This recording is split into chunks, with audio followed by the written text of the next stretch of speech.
Welcome and thank you for joining our webinar today, Critical Requirements for Benchmarking Your Business and Supply Chain. Today, as our hosts, we're featuring two third-party risk experts, Prevalent's very own Vice President of Third-Party Risk, Brenda Ferraro, and Jeremiah Sahlberg, Managing Director of Federal Third-Party Risk at Tevora. My name is Peter Schumacher. I'm your webinar host for the day. I've got a couple of housekeeping items to go over before we get started. So first of all, this is a reminder that all the attendee lines are muted. However, in an effort to keep this session interactive, we do ask that you submit your questions using the Zoom console. Time permitting, we'll get to those Q&A, at the end of the session. So this should be about a half an hour of content and then some Q&A at the end.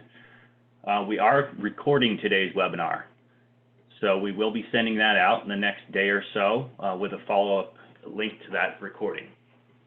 I know you guys did not join to hear my voice, so at this point, I'd like to turn things over to Brenda and Jeremiah. Thanks so much for joining us today, and please take it away. Thanks, Peter. Jeremiah, it's really exciting to be here with you today. Just a little bit of background about me so that those who are listening, if they have never met me or don't know me, I live, breathe, eat, and sleep third party. And I have a background in incident response, and I'm a certified process master, been in the financial and healthcare space. And I'm really happy to talk to you today about business resilience and how we can help the communities in efforts to look at third party risk in a different approach since our landscape has changed. Thanks so much, Brenda. This is Jeremiah Sahlberg, for those that haven't had the chance to meet. And thank you, Peter, for the introduction there. Like Brenda, I've been in the cybersecurity space for over 20 years. Started in the federal space, but moved my way into the financial markets. Spent a lot of time doing in the healthcare space and the PCI space. I've actually worn the CISO badge, so I know what it's like on the inside responding to the third-party risk requests from organizations, much like many of you on the phone. Likewise, I've run programs at big $30 billion entertainment organizations for managing the supplier risk program. So hopefully bring a little bit of that to bear today. And one of the things I was asked to share is a fun fact about me. So if I wasn't in the field of cybersecurity, what would I be doing? Honestly, I love food. I love breakfast. So in an ideal world, I'd be at a little breakfast diner, running that with shelves of books that customers could come in, pick up a book or read a book while they had a good breakfast, a good cup of coffee, and if they like it, they buy it. But that's not the world we live in. So I am a cybersecurity professional. How about you, Brenda? What would you be doing if you were not in the cybersecurity space? I love that you would have breakfast. I'd be at your place at dinner because I like breakfast for dinner. Let me see, for me, if I wasn't doing cybersecurity world work, if I look at it from a perspective of when I was younger, you always kind of figure out what you want to be when you're little. I wanted to be a triple threat where I would act and I would dance and I would sing, so kind of a performer.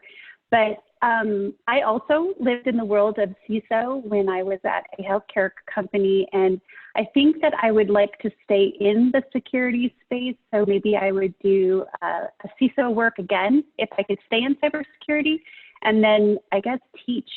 There's so many opportunities for things to do. So I'd land on maybe the things that I did when I was younger, or wanted to be when I was younger, if I couldn't be in cybersecurity. But if I had to change the role of what I'm doing now and stay in cybersecurity, it would be a CISO again. Oh, fantastic. What's your favorite breakfast item, though, real quick, before we get into this? A good omelet with some sourdough bread and a cup of coffee with a little cream in it. That's my go-to. Yum. Now I'm hungry. Well, we're not here to talk about food, although I think it might make a fun little webinar some other time. We're here to talk about business resilience. And so we've got a couple different topics that we're going to touch on as we go through the session today. We're going to talk a little bit about business continuity planning and what you need to look at your own programs. What are some of the key things to think about? We're definitely in a new time, a new space. So we're getting and seeing clients, even ourselves, are having to work through some of our business continuity plans. So we'll talk a little bit about that. Part of understanding your business continuity is certainly going to be understanding how your third parties fill in, provide services for, and ultimately are your success in how you pivot and change in today's landscape. So we'll dive into that a little bit. Being in the third-party supply chain review process, you get interesting visibility as to those providers that provide key and critical services for the organization. So one of the things that we'll talk about is, do you see overlap there? Is there ability to optimize certain things? Certainly, as a former CISO, I'm sure you, Brenda, as a CISO as well, have been on the receiving end of questionnaires. There's lots of questionnaires that you get thrown at you. Sometimes they're the same, sometimes they're different, but certainly there's a questionnaire fatigue that happens. And as someone who's reviewing those questionnaires, is there now a better way to do that? So that problem of questionnaire fatigue certainly haunts us all from a couple different angles. So we'll touch on that. And then lastly, as we get into, things are going to, going through this change right now with all the business continuity, there's going to be a greater emphasis on making sure that our supply chains are shored up, that we've got the right kind of controls in place. And while these are all foundational things in certain compliance frameworks today, we'll certainly expect that those are evaluated in a little bit more detail going forward. So we'll touch on some key concepts on that as well. But those are going to be our key talking points, but we'll flow in and out some other fun elements. I think we've got a couple polls that we've got teed up for today. So Brenda, you want to kick us off?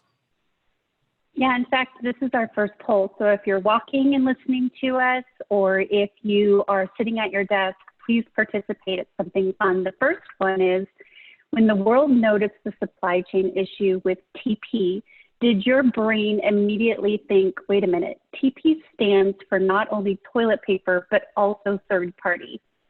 So let's give you a couple moments. It was funny when everyone was saying there's like a TP issue, and the first thing that came to my mind was, of course we have third party things that we're working on. And yes, there's going to be supply chain items that we need to address, but it kind of caught me as a little chuckle when I thought of TP as third party instead of toilet paper.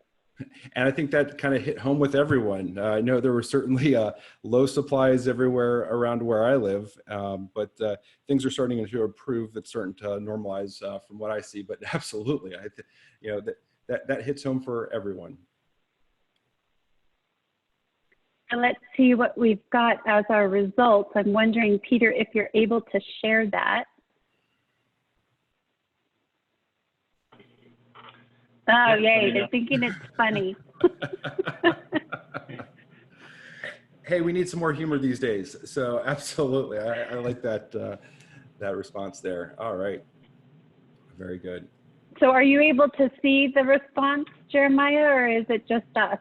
I don't know. I'm able to see it as well. So it looks like almost 80% of folks thought that was funny, whereas 20% made that as a correlation that TP has more than one meaning and may stand for toilet paper there.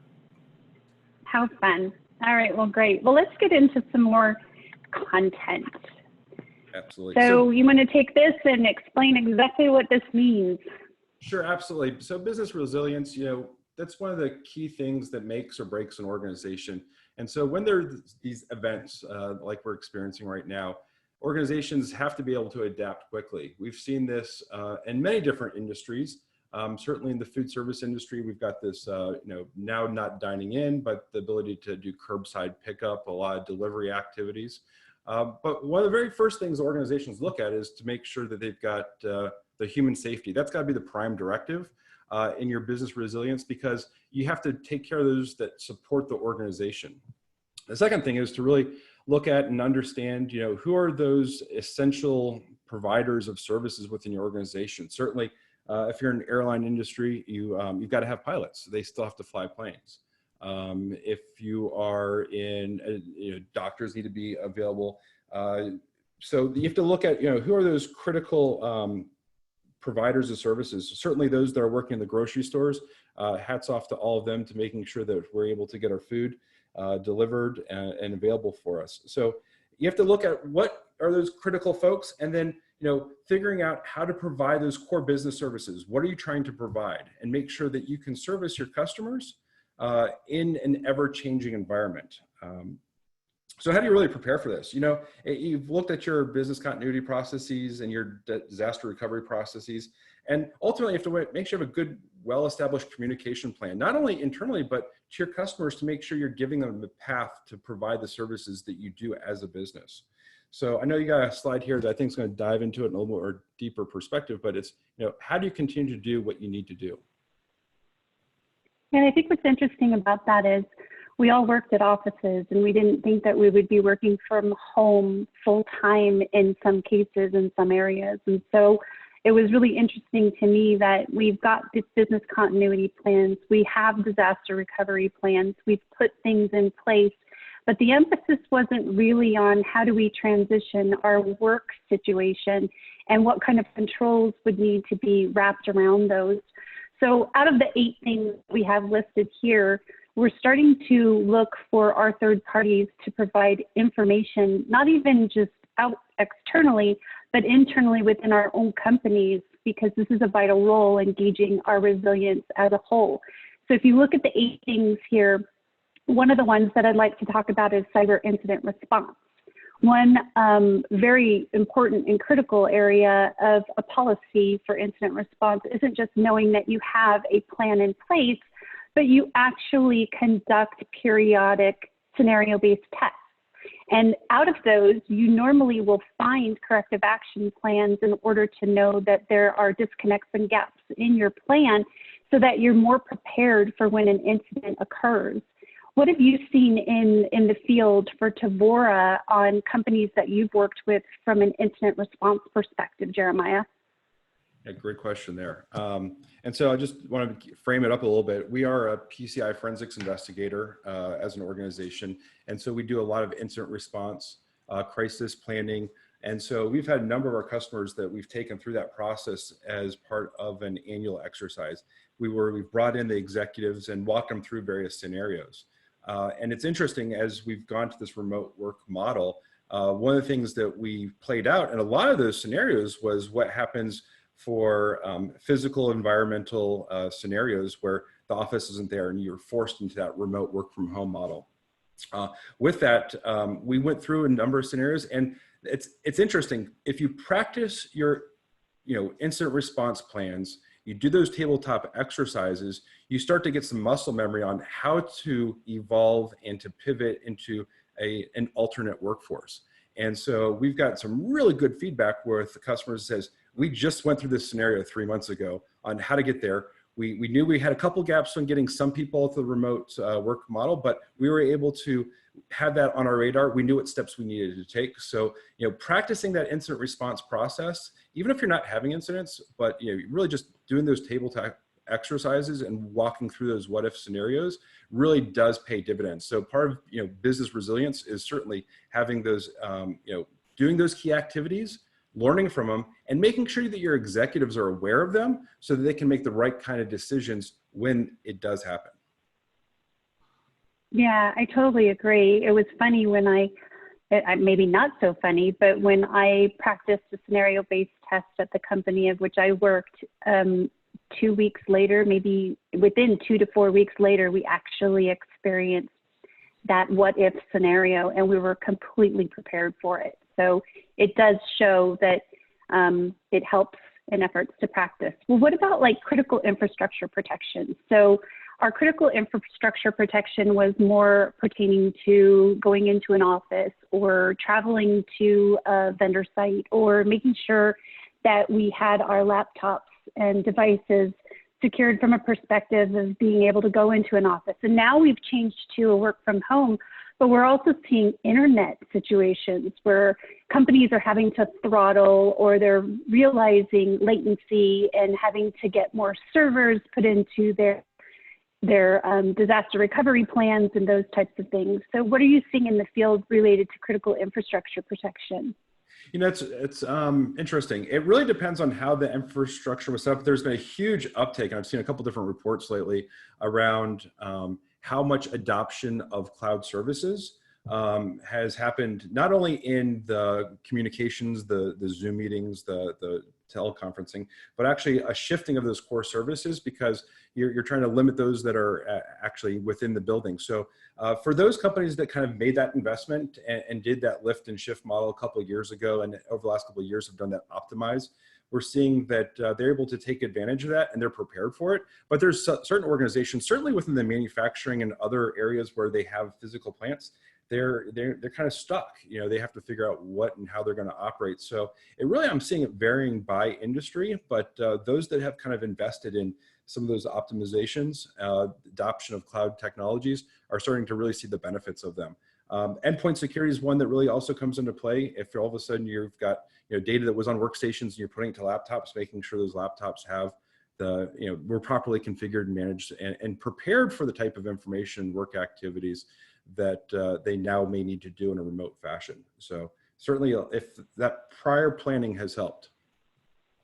Yeah, I've definitely been asking some of our top 50 type companies, are you seeing a shift in your critical third-party listing of who's critical versus not? And they're saying, no, we're not really seeing a shift in the companies and how they are our tiered approach of tier 1 and critical. However, we are seeing a shift in our key controls because some of our key controls were not in place and they are becoming more of a key. So they're starting to put those controls around that. So that's really good. Now, the last one that I want to talk about on this page, because they're all important, but we would be here for hours and hours, is the continuity of operations. So we're seeing different surges of utilization on supply chain management. And we're seeing service level targets that may or may not be met from our contractual obligations. What's some examples that you have or some advice that you might give with regards to continuity of operations? Absolutely. So, looking at your supply chain and how you're taking goods and services in, that is evolving and changing. Pricing is changing on certain equipment as supply chains get a little thinner. Certainly having multiple avenues to procure things from and planning for that is certainly part of having a good business resilience model. I'll take a very personal note. My wife was, and kind of bringing it home for me is, she was looking at something for an Easter basket for my daughter. And she went to go get it on Amazon and it wasn't available to be shipped until the 20th of April. And she's like, well, that's surprising. And Amazon's model shifted. So we had to go to Walmart. So we had to have a different supply chain there. Likewise, from an organizational perspective, we're seeing that they have to have different paths to get and acquire some of the goods or services that they need to maintain operations. We're kind of on the cusp of seeing that with the current state of affairs, but at the end of the day, you need to make sure that you have plans and backup plans for how you get and provide your services through your third-party ecosystem, and realizing that you may need to have a backup there. It's not always going to be maybe that one vendor you have in place. So a good continuity of operations within business resilience really requires you to have a diverse supply chain. And with us all working from home, there's probably some children standing around. So we're helping the Easter Bunny by getting those baskets to fill them up. So that's good. Absolutely. All right. So let's go into poll question number 2, Peter, if you can pop that one up. Awesome. So here's the question for everyone. When you got dressed this morning, did you stop and think, am I going to be on a video call today? And how dressed up do I really need to be? Yes, because I have to look good like those weathermen on TV. They're all working from home. No, because I just don't care. Or no, because my coworkers won't care. Or no, because I won't show what my house looks like because there's just too much laundry around. I've certainly seen a couple people with the different videos and showing their home, and maybe too much insight at times. But what this really is saying is your requirements have changed. The requirements that you've had as someone who goes into an office every day, those requirements change, and it changes how you're approaching your routines and what you need to do. Likewise, within business, your requirements are going to change and shift. And so we're going to have to kind of look at the shifting requirements. Does that change what is really required anymore? Maybe I don't have to do that particular action, and we can change and pivot into a different direction and focus on what truly is. By the way, I did dress up, but we're not on video today. So, but there are times that I've learned the new attire from work from home is fleece jackets. So I wonder what we're going to become when we start getting into the summer months. I know. Hopefully it's not too much information. I don't know if we had a polling results there, Peter, if you're able to flip that up on the screen or not for us, but. Yep, you should be seeing it. We are not, so maybe you can share the All right, I information can with sum us. it up for you. Looks like a mixed bag. So the leader here was, yes, I have to look good. We've got 33% with that answer, followed by no. I know my coworkers won't care. That's 31%. And then no, I don't care comes in at 20%. And then the laundry answer, 15%. So it is a mixed bag. Thank you for that. All right. What do we have up here That next? was fun. Now we're going to talk about key risk indicators. So we're identifying a lot of switch and changes, just like we were talking about with regards to what you're wearing based on working from home. We're shifting a lot of the focus onto the nth parties and the span of risk of how we are working with all of these other companies and what might be happening in the threat landscape that we're facing today. We're also at the same time tracking any risks that we've identified in the past. Are they being mitigated, or do they need to be adjusted? Are they not as important as they were before? And then threat score monitoring along with questionnaires, having a full holistic picture of what's being scanned and how we're looking at the business monitoring side of the house, not only the cyber monitoring side of the house, and then seeing those in a very holistic view by, is there different connection points of, is there data that's being handled? Is there business units that rely on that information to be passed around?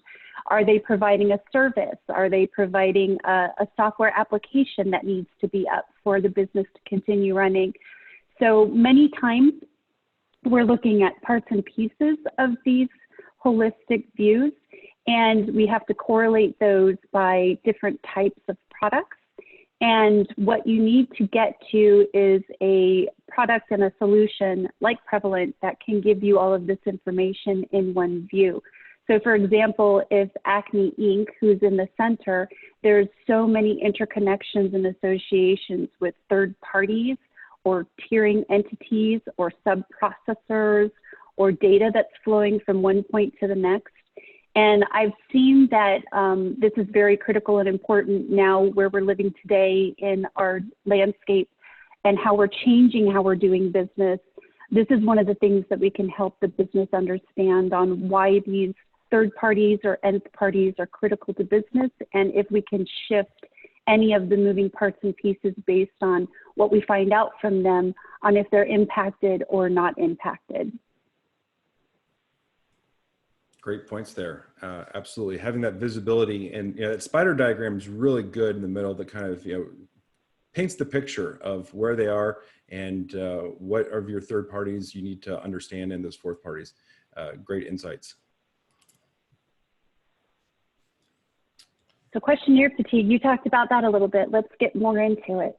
Sure, absolutely. And this really plays on a couple different sides, but from the third-party perspective, anyone who's been a CISO or been responsible for responding to or managing the third-party responses certainly understands. Just today, I was filling out another questionnaire for our own organization, for a medical organization we're working with. It's one of these things where they constantly come in there, and by and large, it's surprising that there's still a number of folks that are caught back in the the 1990s model of using spreadsheets.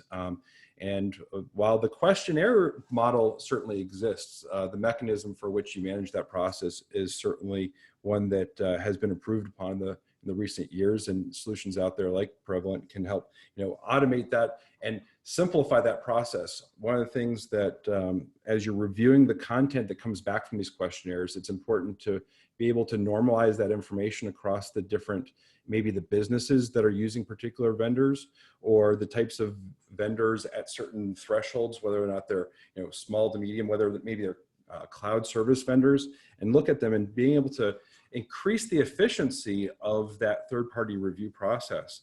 The nice thing about these platforms is you can start to build some automatic rules in there. One of the classic problems I see with an organization is you'll send out a questionnaire and this is with the legacy ones where you had an actual spreadsheet saying, do you do this certain activity? If yes, please attach the policy. And they say yes, but they don't attach the policy. And so then that creates a back and forth transaction. We've got a system in place that can automate and make some smart intelligence and requirements where it says, if yes, it forces the user to attach a piece of evidence or something else. It certainly brings efficiency into that process. It minimizes the back and forth time, which at the end of the day, you're reducing the time to complete that assessment, which is a key indicator in the success of these programs. How can I reduce the time it takes? How can I make sure that it's done accurately? And how can I have some timestamps of knowing who filled out what, and when? Also, once you start to have all this information in your repository, you can go back and say, and do some, hey, in this scenario, what vendors have this kind of profile? All of a sudden, maybe you're dealing with a new vulnerability that came out there, and hey, I want to know how many of mine are cloud service providers out there that might be affected by that, because maybe I want to reach out to my vendor ecosystem to go ahead and get insights so I can better manage the risk of my organization. At the end of the day, and this is something that we constantly hit home, the goal of these third-party assessment programs is really to understand the risks with outsourcing.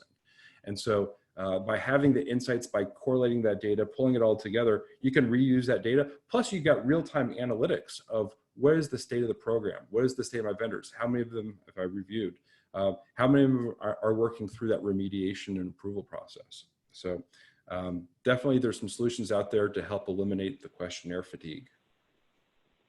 Yeah, and I think that what's interesting is going back to the basics, you have to know exactly who your vendor portfolio or profile is. And we're starting to notice a trend where individuals are starting to want to know, what is my inherent risk, by just asking the essentials.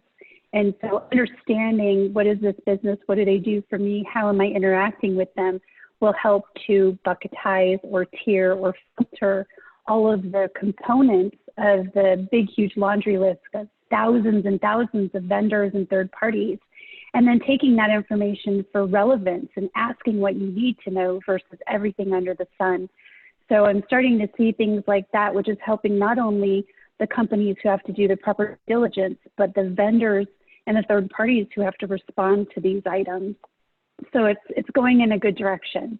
It absolutely is. And maybe back up for 1 second, just one final point on this. I know we're getting a little long on time, but as those that are responsible for the third-party programs, one of the very first questions you ask when you're talking to a vendor and as you read and understand what services they're providing for an organization.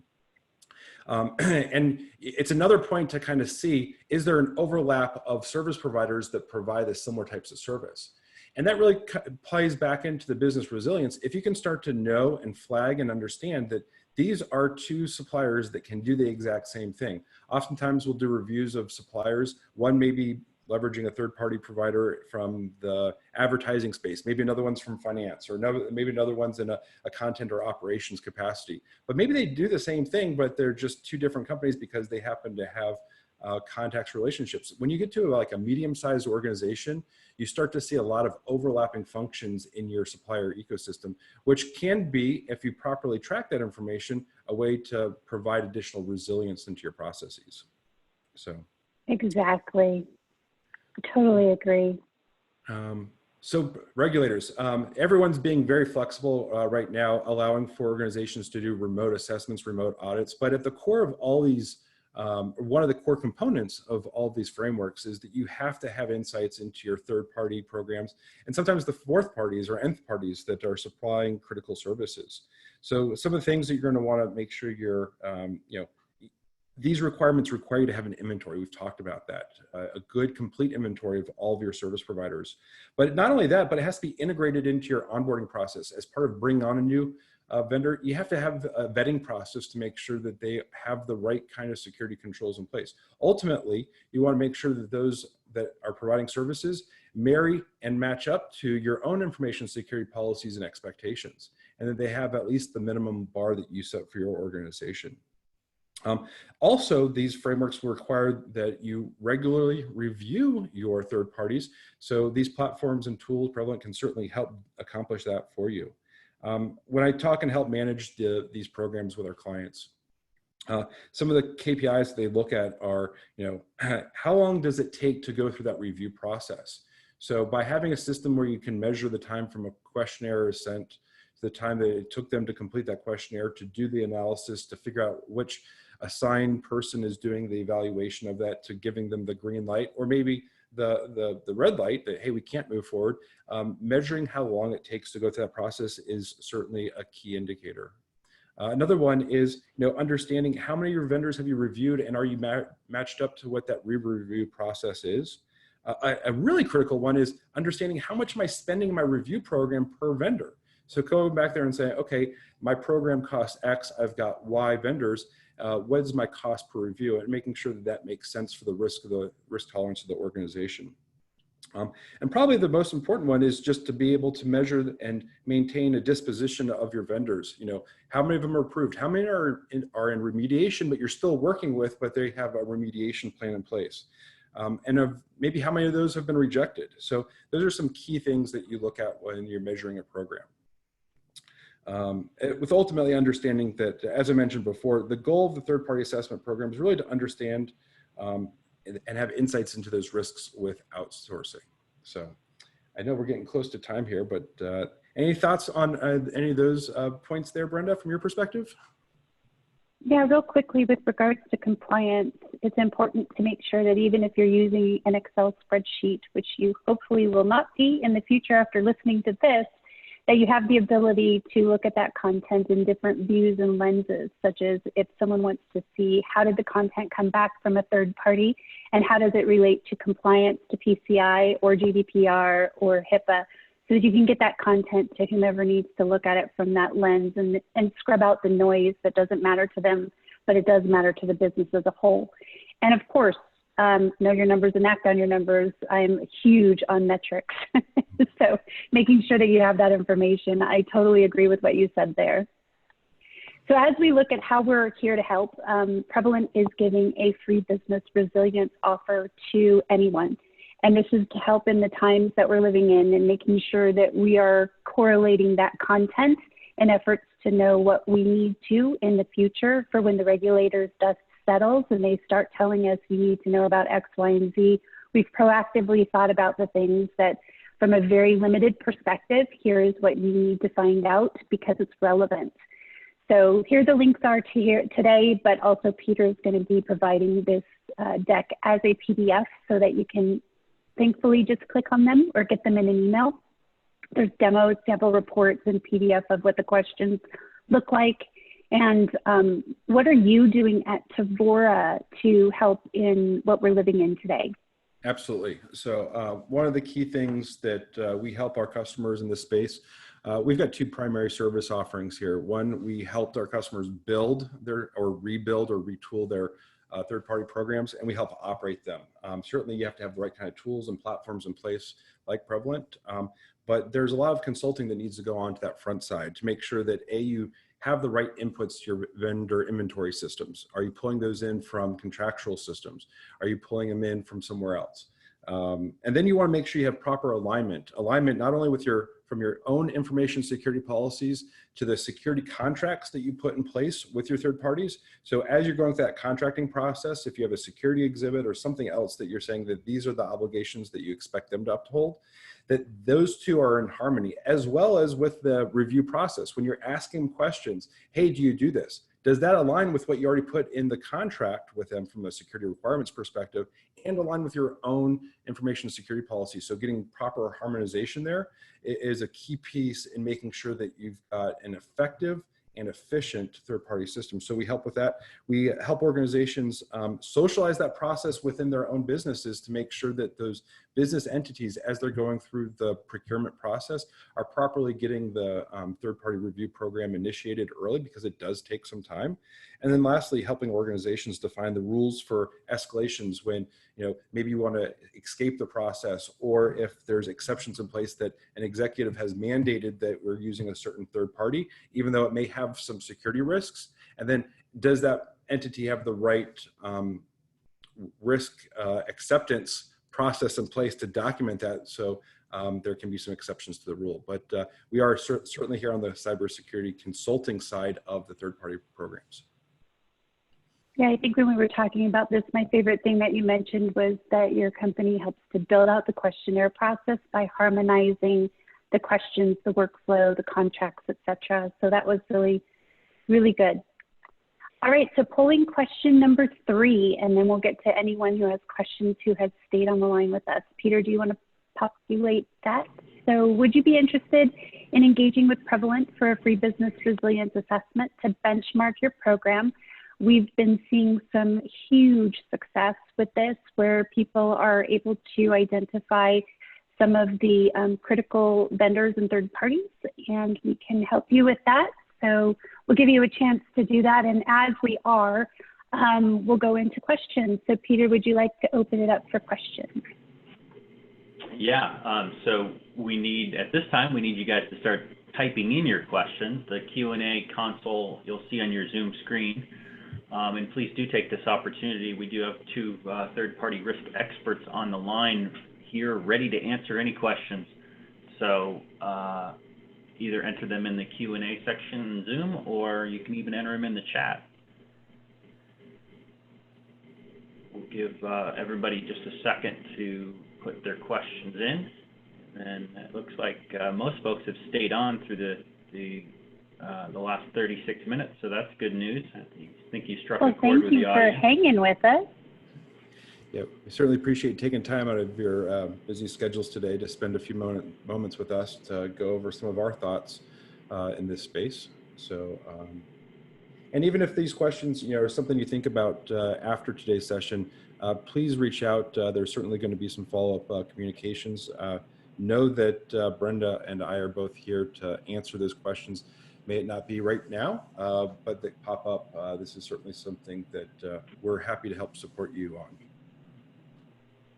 Yeah, thank you, Jeremiah. I think it looks like we've got a couple of folks raising their hand. I think there's a button to raise your hand. But if you don't mind, just type your question into the Q&A. I don't want to open the audio lines if we don't have to. But fear not, if they ended up ever having to open their audio line, I could definitely participate with bringing a dog in and having a dog bark in the background if need be. Yeah. Luckily, I've been working from home for a number of years now, so I've got my situation hopefully under control, where the kids are up at the house and no pets nearby. But we've all recently experienced coworkers that don't typically work from home and have got some distractions that we all get to share in. Seeing the chat, some positive feedback, and then here's the question. So let's see. How would you evaluate resiliency through a questionnaire-based assessment, and then how would you verify? Jeremiah, do you want me to take that, or would you like to take it first? Yeah, why don't you start, and I can add on to that one if you don't mind. Okay, great. So questionnaires in and of itself is to not only start the conversation, but to become aware of the different controls that are in place. And when it has to do with business resilience, make sure that you're asking questions and you have actions based on the responses.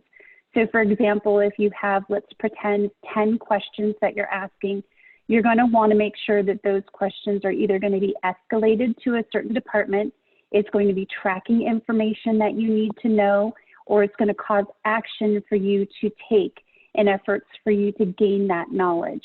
And the most important one is to know if they're impacted, or the second most important one is to know if they are going to have to close business, because you'll have to make a risk-based decision to shift. But that gathering of content is critical, because if you didn't know it before, with your current questionnaires that you have now, this puts a very a shining bright light on building relationships with those vendors that are stronger and helping them to navigate with you exactly what needs to be done as changes need to occur. What do you think, Jeremiah? Absolutely, and to echo your point there, the questionnaires really start the discussion and start the dialogue, so that you can start asking those secondary questions and have follow-up questions. Each vendor that provides you services are going to have a little bit different uniqueness to what's important to you. They may do software development. Maybe they provide you a goods or some services in some sort of way. So knowing where they are located, knowing what kind of, how big the organization. So there's some profiling questions that are always included in this to kind of give you a sense and set the stage. But as you ask those questions and knowing what services they're providing will help you make a determination, are they relying on, are they using a data center? What kind of data center are they using? Are they using AWS? Are they using maybe an off-market data center? And so, okay, what is that off-market data center? Do they have the kind of resiliencies, the 4 nines, 5 nines, whatever the number of nines they have, to help provide the kind of services that are needed behind it? So it really, like Brenda, you mentioned there, it starts the discussion, but it really depends on what that service is being provided to you to understand and ask the what if scenario questions and saying, okay, does that have enough resilience for what you need as an organization? Hopefully Great, good answer. If it didn't, please follow up with us. We're happy to go into a much deeper discussion afterwards. Thank you, Jeremiah. Yeah, and we do have on this slide a couple email addresses, but you'll also receive these slides and a recording of this session. I'll send it out by tomorrow morning, so feel free to reply to that, and I'll direct your question to Brenda and Jeremiah. But I don't see anything else in the queue. You guys have done a wonderful job providing tips and tricks and good conversation. I think you satisfied everyone's curiosity here. So no further questions. I think we're going to go ahead and wrap this up. So thank you very much, Brenda. Thank you, Jeremiah, and everyone stay safe. I would say out there, but I mean at your homes. Stay safe at your homes, and good luck to everybody. Take care, everyone. Thank you. Stay well.